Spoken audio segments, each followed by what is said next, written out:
তো বাড়িতে থাকতেই ভালো লাগে না, তা সারাদিন এই যে বাইরে এত ঘোরাঘুরি করিস, তোর শরীর খারাপ লাগে না? এত এনার্জি তোরা পাস কোথা থেকে? কি ভাবছো এটা কি আমার কথা? সেইটা কিন্তু জানতে হলে পুরো ভিডিওটা দেখতে হবে। তাহলে চলো ভিডিওটা একদম প্রথম থেকে শুরু করা যাক। সকালে ঘুম থেকে উঠে একটু ব্রেড খেয়ে চলে গিয়েছিলাম পড়াতে, আর কাকিমাদের বাড়িতে যেয়ে দেখি এনারা এই যে বড়ি দিয়েছে, মানে ওইগুলো হচ্ছে আর্ট আর এনারা আর্টিস্ট। এত বড়ি দিয়ে যে কি করবে ভগবানই জানে। তারপর কাকিমাদের বাড়ি ছিল একটা পেঁপে, তো আমি বলছি কাকিমা পেঁপেটা কাটো একটু খাই। পেঁপেটা কেটে তো দিয়েছে কিন্তু খেতে এত বাজে যে কি বলবো, না মিষ্টি না তেতো। তারপরে ভাবলাম যে পেঁপেটা ফেলেই দিতে হবে, তো একটু মাখিয়ে খাই।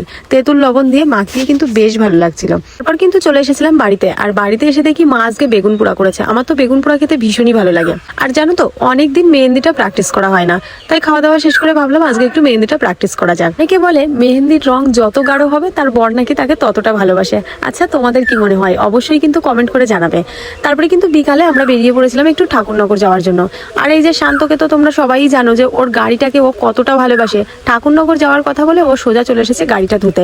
গাড়ি ছাড়া ছেলেটা কিছুই বোঝে না, মাঝে মাঝে এত বিরক্তি লাগে, মানে সারাদিন নিজে না খেয়ে কাটিয়ে দেবে, কিন্তু গাড়ির যদি কিছু একটা হয় তাহলে আর ওর ঘুম হবে না। আজকে কিন্তু ও হাবড়ায় গিয়েছিল সকালে গাড়িটাকে নিয়ে, এই চক্করে আজকে সারাদিন না খেয়েই কাটিয়েছে। পরে সন্ধ্যার সময় এসে বলছে আজকে আমার সারাদিন কিছুই খাওয়া হয়নি, আমার ভীষণ খিদে পেয়েছে। তারপর তো সেইখান থেকে একটা রেস্টুরেন্টে এসে বিরিয়ানি অর্ডার করে নিয়েছিল। গাড়িরও তো খিদে লেগেছে, গাড়িটা খাওয়াবি না? খাওয়াইছিস? একে না দেখলে তো আমি বুঝতেই পারতাম না যে মানুষের শখের জিনিসটাকে মানুষ এতটা ভালোবাসতে পারে, তার প্রতি এতটা অনুভূতি থাকে। তারপর কিন্তু সেইখান থেকে খাওয়া দাওয়া শেষ করে আমরা সোজা চলে এসেছিলাম ঠাকুরনগর। আর আমরা এসেই দেখি আগে থেকে এনারা এখানে বসে আছে। আর আজকে অনেকদিন পর এসেছিল অমরদার সাথে অনেকদিন পর দেখা হয়ে তো ভীষণই ভালো লাগছিল। আর এরা দেখো কত খাবার অর্ডার করেছে। ওই মিলে খাবারগুলো তো শেষ করে নিয়েছিলাম, কিন্তু ক্যাফেতে যেয়ে সবার সঙ্গে বসে এক কাপ চা না খেলে ঠিক ভালো লাগে না। তারপর কিন্তু আমরা সবাই মিলে এক কাপ করে চাও খেয়ে নিয়েছিলাম। আর সেইখান থেকে সোজা চলে এসেছিলাম আকাশদার বাড়ি। আর আকাশদা দেখো কি সুন্দর একটা টেডি গিফট করেছে আজকে। আর বাড়ি এসেও আবারও আমার খাওয়া শুরু হয়ে গেছে।